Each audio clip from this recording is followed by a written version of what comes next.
ನೋಡಿ,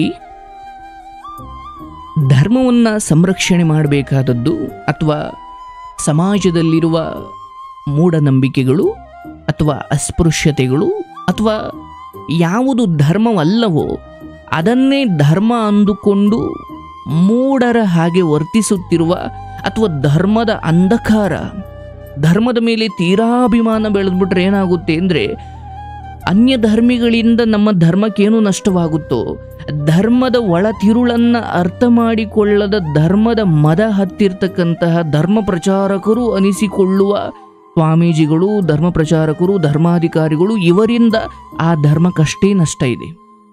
ಅನ್ಯ ಧರ್ಮೀಯರಿಂದ ಎಷ್ಟು ನಷ್ಟವಿದೆಯೋ, ಧರ್ಮ ತಿಳಿಯದ ಆದರೆ ಧರ್ಮ ತಿಳಿದಂತೆ ವರ್ತಿಸುವವರಿಂದ ಧರ್ಮಕ್ಕೆ ಬಹಳ ದೊಡ್ಡ ಕಳಂಕ ಅಥವಾ ಧರ್ಮಕ್ಕೆ ಬಹಳ ದೊಡ್ಡ ನಷ್ಟ ಇದೆ. ಅದರಲ್ಲೂ ಈ ಕಲಿಯುಗ ಹೇಗಿರುತ್ತೆ ಅನ್ನೋದಕ್ಕೆ ರಾಮಾಯಣದಲ್ಲಿ ಒಂದು ಕತೆ ಬರುತ್ತೆ. ಧರ್ಮವನ್ನು ಕಾಪಾಡಬೇಕಾದವರು ಕಾಮ ಮೋಹ ಇವೆಲ್ಲ ವಿಚಾರಗಳಲ್ಲೂ ಒಂದು ಸ್ಥಿತಪ್ರಜ್ಞತೆಯನ್ನು ಕಾಪಾಡಿಕೊಂಡು ಸಮಾಜಕ್ಕೆ ನೀವು ಹೀಗಿರ್ಬೇಕ್ರಪ್ಪ ಅಂತ ಉಪದೇಶ ಮಾಡಬೇಕಾದವರೆಲ್ಲ ಅರಿಷಡ್ ವರ್ಗಗಳನ್ನು ನಿಯಂತ್ರಿಸಲಾಗದೆ ಹೆಣ್ಣು ಹೊನ್ನು ಮಣ್ಣು ಅನ್ನೋ ವಿಚಾರದಲ್ಲಿ, ನಾನು ಹೇಳೋದು ಯಾರಿಗೂ ಆ ಹೆಣ್ಣು ಹೊನ್ನು ಮಣ್ಣಿನ ವಿಚಾರದಲ್ಲಿ ಕಾಮ ಭಾವನೆ ಬರಲೇಬಾರ್ದು ಅನ್ನೋದನ್ನು ನಾನು ಒಪ್ಪಲ್ಲ.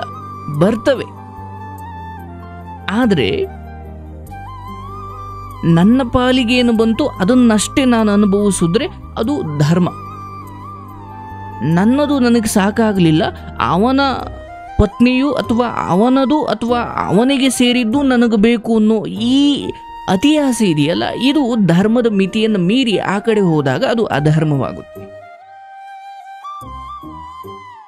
ಅದಕ್ಕೆ ಕಲಿಯುಗದಲ್ಲಿ ಧರ್ಮ ಪ್ರಚಾರಕರು ಅಥವಾ ಧರ್ಮಾಧಿಕಾರಿಗಳು ಅಂತ ಇದ್ದವರು ಎಲ್ಲರೂ ಅಂತಲ್ಲ, ಅಥವಾ ಇದು ಎಲ್ರಿಗೂ ಅನ್ವಯ ಆಗುತ್ತೆ ಅಂತಲ್ಲ, ಬಟ್ ದುರಾದೃಷ್ಟವಶಾತ್ 100ರಲ್ಲಿ 70 ಜನ ಹಾಗೇ ಆಗಿದ್ದಾರೆ. ನಾನು ಎಷ್ಟೋ ಧರ್ಮಾಧಿಕಾರಿಗಳನ್ನು ಬಹಳ ಪ್ರೀತಿಯಿಂದ ಹತ್ತಿರದಿಂದ ನೋಡಿದ್ದೀನಿ, ಆ ಒಡನಾಟವನ್ನು ನೋಡಿದ್ದೀನಿ. ಕೆಲವೊಬ್ಬರು, ನಾನೊಬ್ಬ ಸಂಸಾರದಲ್ಲಿದ್ದುಕೊಂಡು ಧರ್ಮವನ್ನು ಹೇಳೋನು, ನಾನು ಸನ್ಯಾಸಿ ಅಲ್ಲ. ನಾನು ಈ ಅರಿಷಡ್ ವರ್ಗಗಳನ್ನು ಇನ್ನು ಮೆಟ್ಟಿ ನಿಲ್ಲುವ ಹಾದಿಯಲ್ಲಿದ್ದೀನಿ, ಮತ್ತು ನಾನು ಅದನ್ನು ಮೆಟ್ಟಿ ನಿಲ್ತೀನಿ.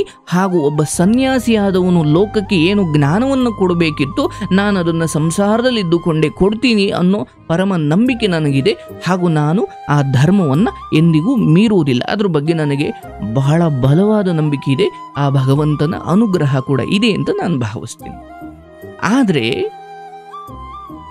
ಕಾವಿಯನ್ನು ತೊಟ್ಟುಕೊಂಡು ಧರ್ಮದ ಪ್ರಜ್ಞೆಯನ್ನು ಜನರಲ್ಲಿ ಮೂಡಿಸಬೇಕಾದವರು, ಯೋಗಿಗಳು, ಮಹಾತ್ಮರು, ಸಂತರು, ಅವರೆಲ್ಲರೂ ಕಾರ್ಯೋನ್ಮುಖರಾಗಬೇಕು. ಈ ರಾಜಕೀಯದಿಂದ, ಈ ಸನ್ಯಾಸ ಅಥವಾ ಧರ್ಮ, ಈ ಎಲ್ಲ ರಾಜಕೀಯದಿಂದ ಬೇರ್ಪಡಬೇಕು.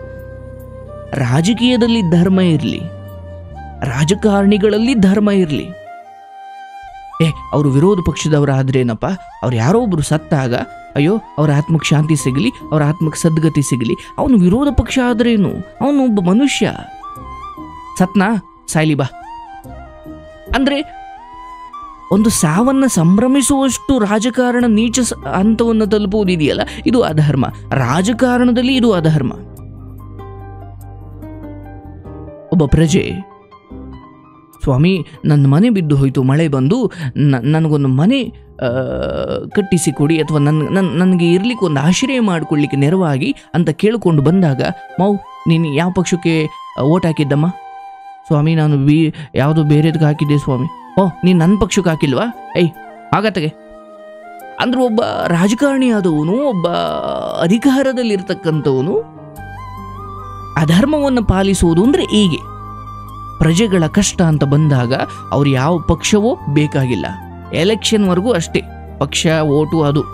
ಅದಾದ ಮೇಲೆ ಎಲ್ಲ ಪ್ರಜೆಗಳು ನನ್ನ ಮಕ್ಕಳಂತೆ ಅಂತ ಭಾವಿಸುವ ರಾಜ ಈ ದೇಶಕ್ಕೆ ಬೇಕಾಗುತ್ತೆ. ಸರಿ ಆಯಿತು, ನಾನು ಹೇಳಲಿಕ್ಕೆ ಹೊರಟಿದ್ದ ವಿಚಾರ ಅಂದರೆ, ಈ ಕಲಿಯುಗದಲ್ಲಿ ಧರ್ಮವನ್ನು ಕಾಪಾಡ್ತೀನಿ ಅದು ಇದು ಅಂದುಕೊಂಡು ತುಂಬ ಸಾರಿ ಅನ್ಯಾಯಗಳನ್ನು ಮಾಡ್ತಾರೆ ಕೆಲವೊಬ್ಬರು. ಪಾಪ ಅವ್ರಿಗೆ ಒಳ್ಳೆ ಬುದ್ಧಿ ಬರಲಿ. ಇವನ್ ನಾಳೆ ಒಂದೊಂದು ದಿನ ನನ್ನಿಂದಲೂ ತಪ್ಪಾದರೆ ಅದನ್ನು ತಿದ್ದಿಕೊಳ್ಳುವ ಬುದ್ಧಿಯನ್ನು ಭಗವಂತ ನನಗೆ ಕೊಡಲಿ.